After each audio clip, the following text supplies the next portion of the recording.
तो तमिलनाडु और वेस्ट बंगाल के बाद अब केरला के मुस्लिम्स भी डिमांड कर रहे हैं कि वक्फ अमेंडमेंट एक्ट को स्टेट में लागू ना किया जाए। प्रोटेस्ट हो रहे हैं, रेजोल्यूशंस पास करने की बात हो रही है और राजभवन तक मार्चेस भी हो रहे हैं। एक के बाद एक स्टेट गवर्नमेंट सुप्रीम कोर्ट में आ पहुंची है, या तो इस एक्ट के अगेंस्ट में या इसके फेवर में। लेकिन सवाल ये उठता है कि क्या स्टेट्स किसी सेंट्रल लॉ को मना कर सकते हैं? क्या असेंबली के रेजोल्यूशन का कोई लीगल वेट होता है? आइए इस इशू को थोड़ा डिटेल में समझते हैं और ये भी देखते हैं कि आखिर देश में वक्फ अमेंडमेंट एक्ट को लेकर कौन सी लड़ाइयाँ चल रही है। सबसे पहले बात करते हैं कि ये वक्फ अमेंडमेंट एक्ट इशू क्या है। लोकसभा और राज्यसभा में पास होने के बाद 8 अप्रैल 2025 को राष्ट्रपति की असेंट के साथ ये बिल एक कानून बन गया और इन्फोर्स भी हो गया। इस नए एक्ट के खिलाफ तमिलनाडु की असेंबली ने पहले ही रिजोल्यूशन पास कर दिया था और वेस्ट बंगाल की सीएम ममता बनर्जी ने अनाउंस किया कि वो इस लॉ को अपने स्टेट में लागू ही नहीं होने देंगी। अब केरला के मुस्लिम्स भी चाहते हैं कि उनकी स्टेट गवर्नमेंट जो कि सीपीआई-एम की है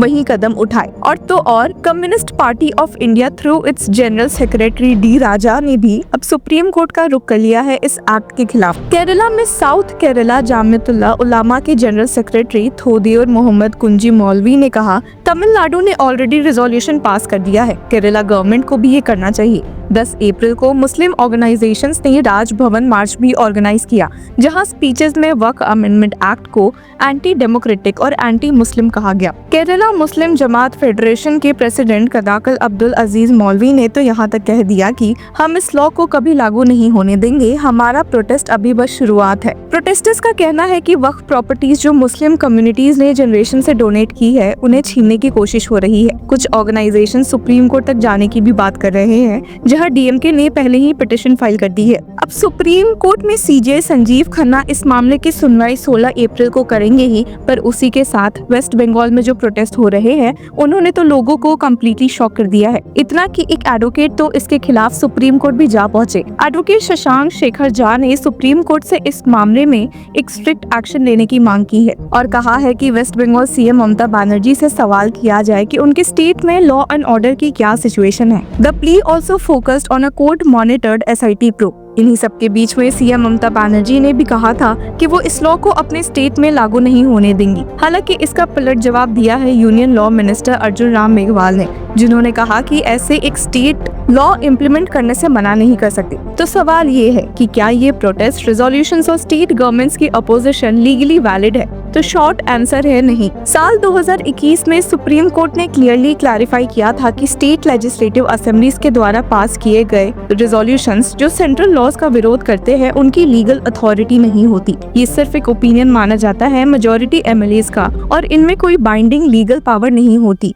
ये डिसीजन राजस्थान बेस्ड NGO समता आंदोलन समिति के PIL के कंटेक्स्ट में दिया गया था, जब स्टेट्स ने CAA और फार्म लॉज के खिलाफ रेजोल्यूशन पास किए थे। सुप्रीम कोर्ट ने कहा था कि ये सिर्फ एक ओपिनियन है, लोगों को कानून तोड़ने को नहीं कहा गया है। असेंबली ने बस पार्लियामेंट से अपील की है कि लॉ को एब्रोगेट करे, इसका कोई लीगल फोर्स नहीं है। कॉन्स्टिट्यूशन के आर्टिकल 246 में क्लियर लिखा है कि सेंट्रल और स्टेट गवर्नमेंट्स के लेजिस्लेटिव पावर्स अलग अलग लिस्ट में डिवाइडेड है। यूनियन लिस्ट, स्टेट लिस्ट और concurrent list. Citizenship, property matters like वक्फ और नेशनल सिक्योरिटी जैसे सब्जेक्ट्स यूनियन लिस्ट में आते हैं, जिसका मतलब है कि ये सब्जेक्ट्स सिर्फ पार्लियामेंट के जुरिस्डिक्शन में आते हैं। इसलिए अगर पार्लियामेंट कोई लॉ पास करती है तो स्टेट्स उसे इम्प्लीमेंट करने के लिए बाउंड होते हैं, चाहे उन्हें पसंद हो या ना हो। Farmer Lok Sabha secretary general PDT आचार्य ने भी कहा था कि अगर किसी स्टेट को किसी लॉ में फंडामेंटल राइट्स का वायलेशन लगता है तो उनके पास सुप्रीम कोर्ट जाने का ऑप्शन है, लेकिन वो लॉ इम्प्लीमेंट ना करने का डिसीजन नहीं ले सकते। Supreme court lawyer Ashwini Dubey ने भी ये बताया था कि अगर एक लॉ यूनियन लिस्ट के सब्जेक्ट पे है तो स्टेट्स उसका इम्प्लीमेंटेशन रोक नहीं सकते। अगर कोई स्टेट इम्प्लीमेंटेशन से मना करता है तो वो एक्चुअली सिटीजन्स के फंडामेंटल राइट्स का वायलेशन कर रहा होगा। अगर किसी स्टेट में लोग चाहते हैं कि लॉ लागू हो तो वो कोर्ट जाकर इम्प्लीमेंटेशन डिमांड कर सकते हैं। यहाँ तक कि एडवोकेट अनास तनवीर ने भी फेडरल स्ट्रक्चर के रिस्पेक्ट में ये एक्सेप्ट किया कि सेंट्रल लॉज में स्टेट्स का रोल लिमिटेड होता है जब तक उन्हें स्पेसिफिकली पार्टिसिपेट करने के लिए नहीं कहा जाता। सीनियर एडवोकेट KV धनंजय ने तो कैटेगोरिकली कह दिया कि states are bound by laws made by parliament. तो अगर केरला, तमिलनाडु या बंगाल जैसे स्टेट्स कहते हैं कि वक्फ अमेंडमेंट एक्ट को वो इम्प्लीमेंट नहीं करेंगे तो वो कॉन्स्टिट्यूशन के अगेंस्ट जा रहे हैं। उनका रेजोल्यूशन या पॉलिटिकल स्टेटमेंट चाहे कितना भी स्ट्रॉन्ग हो, लीगल वैलिडिटी नहीं रखता।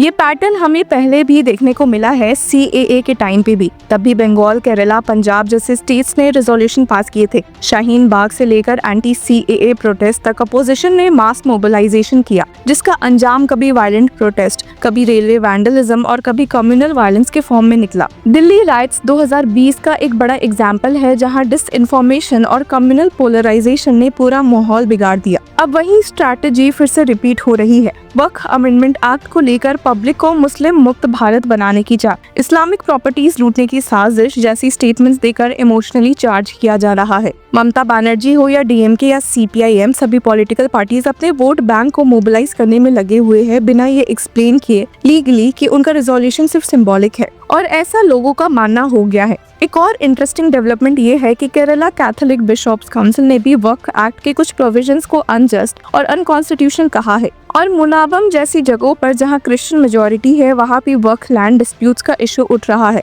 400 एकड़ का लैंड डिस्प्यूट है, जहां लोगों का कहना है कि वक्फ बोर्ड उनकी जनरेशंस ओल्ड लैंड पर क्लेम कर रही है। प्रोटेस्ट सिर्फ मुस्लिम्स तक सीमित नहीं रहा, क्रिश्चियंस भी अब इशू में अपनी आवाज उठा रहे हैं, और ये स्पेसिफिक ग्रुप तो इस नए एक्ट के फेवर में है। तो पूरा सिनेरियो कॉम्प्लेक्स है। एक तरफ रिलीजियस ग्रुप्स का इमोशन रेजिस्टेंस है, दूसरी तरफ पॉलिटिकल पार्टीज का स्ट्रेटेजिक मोबिलाइजेशन, और तीसरी तरफ कॉन्स्टिट्यूशन का क्लियर डायरेक्शन, जिसके हिसाब से स्टेट सेंटर के लॉ को रोक नहीं सकता। लीगल रिकोर्स सिर्फ सुप्रीम कोर्ट में चैलेंज करने तक लिमिटेड है, लेकिन इम्प्लीमेंटेशन से इनकार करना लीगली अनटेनेबल है। तो नेक्स्ट टाइम जब आप किसी स्टेट के रेजोल्यूशन या अनाउंसमेंट के बारे में सुनो कि हम ये लॉ अपने स्टेट में लागू नहीं होने देंगे, तो समझ जाइए कि वो सिर्फ एक पॉलिटिकल पोस्चरिंग है। लॉ तो लागू होगा, और अगर इम्प्लीमेंटेशन नहीं होता तो कोर्ट उसका सोल्यूशन निकालेगी। कॉन्स्टिट्यूशन के फ्रेमवर्क में सबको काम करना पड़ेगा, चाहे वो CM हो या सिटीजन। अब इस एक्ट से जुड़े प्रोटेस्ट पर एक नजर डाल लेते हैं। खिलाफ आज हमने पीसफुल प्रोटेस्ट किया है, और हमारे यहाँ ये पीसफुल प्रोटेस्ट जारी रहेगा देश भर में। मैटर सुप्रीम कोर्ट में पेंडिंग है, 16 को सुनवाई होने वाली है, लेकिन हमको संविधान ने अधिकार दिया है कि हम कानून अगर नहीं मानते, काला कानून है, ये मुसलमानों के राइट टू प्रैक्टिस रिलीजन में इंटरफेरेंस है या संवैधानिक है, संविधान का गला घोटा जाए। आज तमाम तेलंगाना में हर मस्जिद के सामने और कई जगहों पे एहतजाज हुआ है। वक्फ जो एक्ट बन चुका है, वो एक्ट के खिलाफ एहतजाज हुआ है, और ये एहतजाज मजीद चलेगा। ये एहतजाज रुकने वाला नहीं है। इंशाअल्लाह ये एहतजाज को हम और आगे लेके जाएंगे, एहतजाज भी करेंगे, और हम सुप्रीम कोर्ट से कई लोग रुजू हो चुके हैं, हम भी रुजू हो रहे हैं इसके मामले के अंदर। And we will fight it. जब तक ये एक्ट को चेंज नहीं करेंगे, लॉ को नहीं बदलेंगे, ये एहतजाज जारी रहेगा। तो व्यूअर्स, आपकी क्या राय है, हमें कमेंट सेक्शन में जरूर बताएं। And till then keep following law chakra.